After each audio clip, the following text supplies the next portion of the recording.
Very good morning to you all, my dear children. Welcome back to 10th Standard English online class. I hope all are fine. I'm Shahnaz, your English teacher. Today, I would like to deal with two short poems from the book First Flight. These are very two short poems, and the name of the poems are Dust of Snow and Fire and Ice. Today we'll deal with this dust of snow and fire and ice. Okay. These poems are written by Robert Frost. Children, have you heard about Robert Frost? Robert Frost was an American poet. He was one of the most famous poets in 20th century. He was also a Pulitzer Prize winner, and his major works are Fire and Ice, Road Not Taken, Mending Wall, etc. Shall we move to the poem? Even though the poems are very small, it has a large significance. It tells about a single moment, but it has a larger significance. First, let me move to dust of snow. What's mean by dust of snow? That we know, dust of snow is fine particles of snow. After a snowfall, on the surface we can see the fine particles of snow. That is dust of snow. Shall we move to the poem? Okay, please take your textbook. Let me read. The way a crow shook down on me the dust of snow from a hemlock tree has given my heart a change of mood and saved some part of a day I had rued. Okay, listen once again. The way a crow shook down on me the dust of snow from a hemlock tree has given my heart a change of mood and saved some part of a day I had rued. Who composed the poem?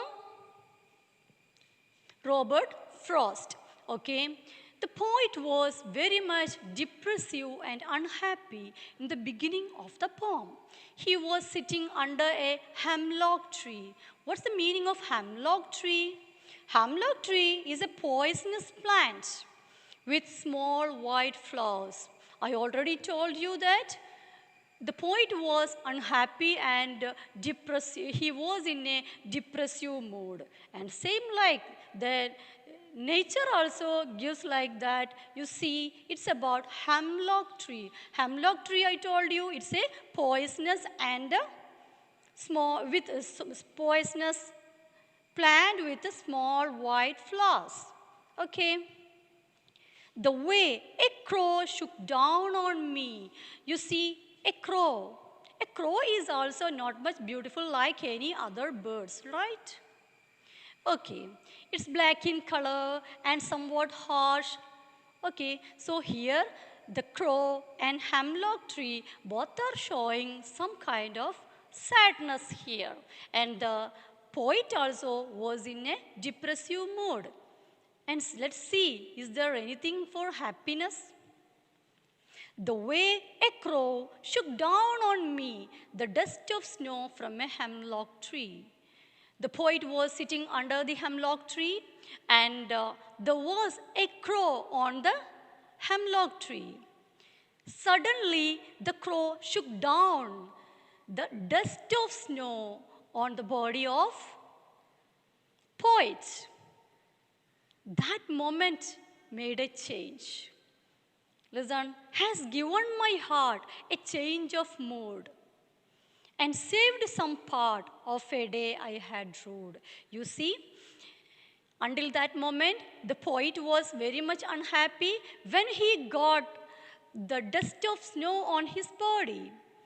He became happy. He became happy from sad. His mood changed from sad to happiness. And he regretted Why did I became sad all this time? I had a number of things to do. Why did I spend all my time like this? He regretted about that. You see, children, we know that the world, the life, it contains number of problems. But every problem has a solution also. That is given here in the poem. Even though it's a small poem describing about a small moment, it has a larger significance. Life is full of problems, but every problem has a solution. We don't need to worry about our problem. Instead, we need to find out some little things from the nature to get some happiness. And also, we need to try to get the solution. And we need to find out happiness from each single moment. That's given here in the poem. And children, it's a very small poem I told you. And we need to find out the rhyming scheme of the poem. Listen, dust of snow. What are the ending words? The first line ending with crow. The second line, me. Third line, snow. Then fourth line, tree. And here, heart. Next stanza, it's heart. Then mood. Then part. Then rude. Okay, shall we do the rhyming scheme? Crow. Let's give as A here. It's ending with O sound, right? Then me. It's not rhyming with the first line. Okay, we can give it as B and snow. Snow and crow are rhyming together, right? So it is A again and tree. Tree and me also rhyming together. We can give it as B. Then heart. Heart is not rhyming with any of these.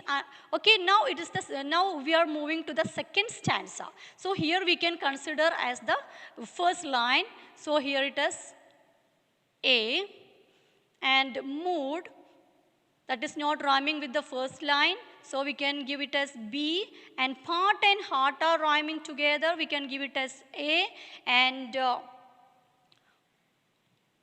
rude and mood are rhyming together. We can give it as B. So what's the rhyming scheme of this line?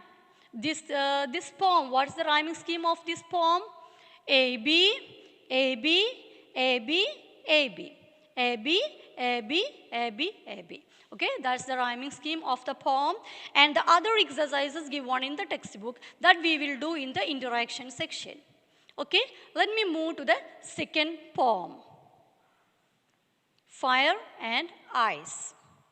The name of the poem, Fire and Ice. Can you see this? Okay. Everyone knows that the world will end one day, right? And most of the people have different kinds of opinion about this, how the world will end. Here the poet says, many people have the opinion that the world will end with fire. And some other people have the opinion that the world will end with ice. But according to the poet, he has some other opinion. He equalizes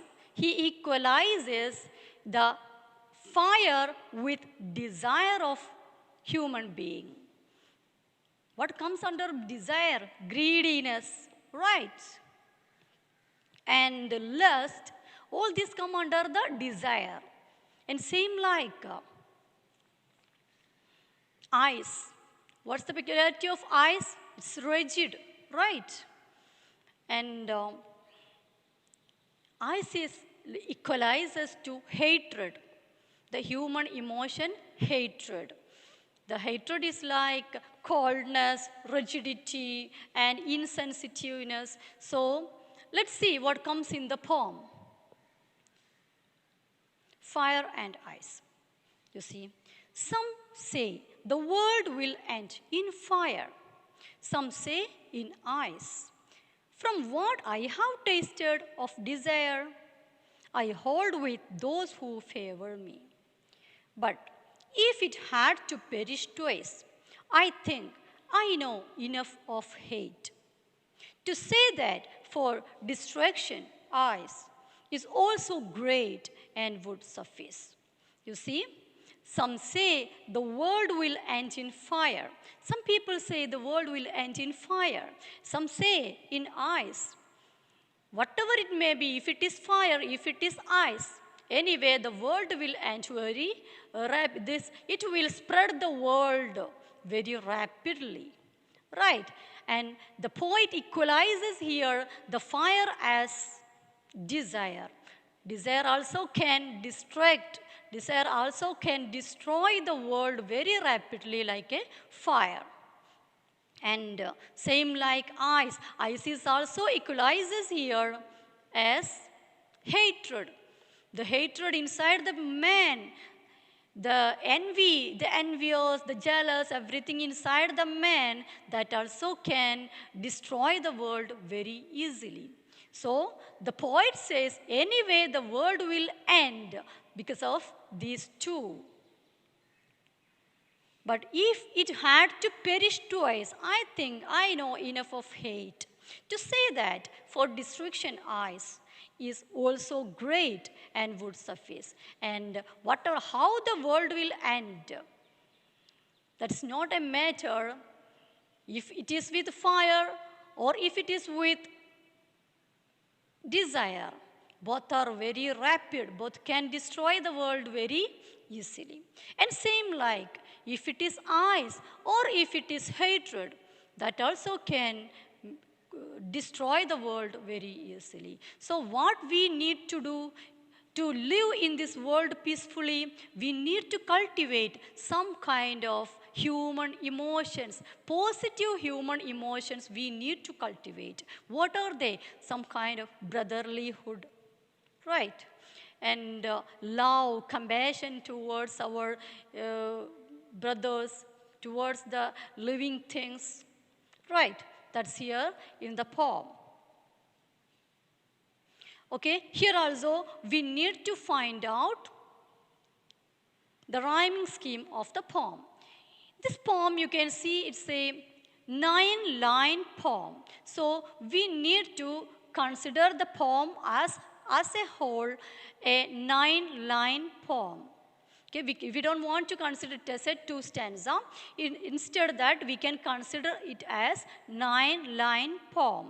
Okay, shall we find out the rhyming scheme of this? The first line ends with fire. Okay, the next word eyes. Next one desire. Next one fire. Okay, here what comes? That also we can write here. Then twice,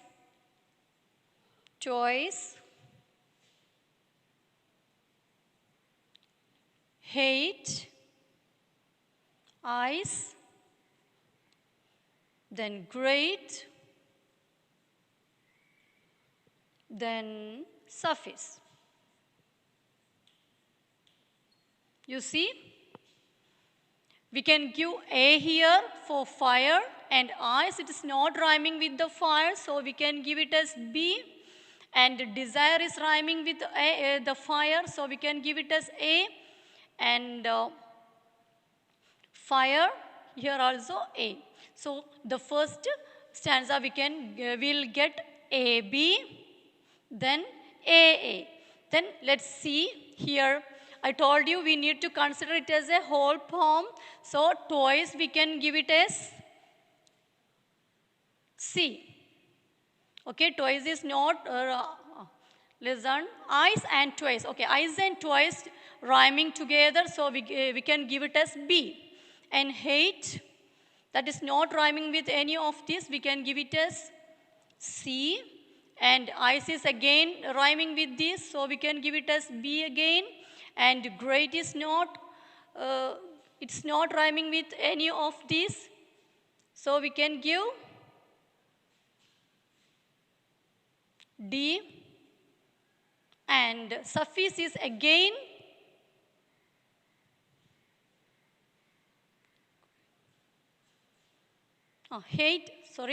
hate and great rhyming together, so we can give it as C again, and suffix and eyes again, they both are rhyming, so we can give it as B. So let's see, here we already got A, B, A, then B, C, B, C and B. I told you it has 9 lines, and the whole 9 lines consider it as a whole poem. So we'll get A, B, C, B, C, B. That's the rhyming scheme of the poem Fire and Ice. So, my dear children, you please read the poems very carefully and need to find out all the answers given, all the questions answers given here and under this poem, and we'll discuss it on the coming interaction section. Now it is the time for winding up. Let me sign out. Thank you. Have a nice day.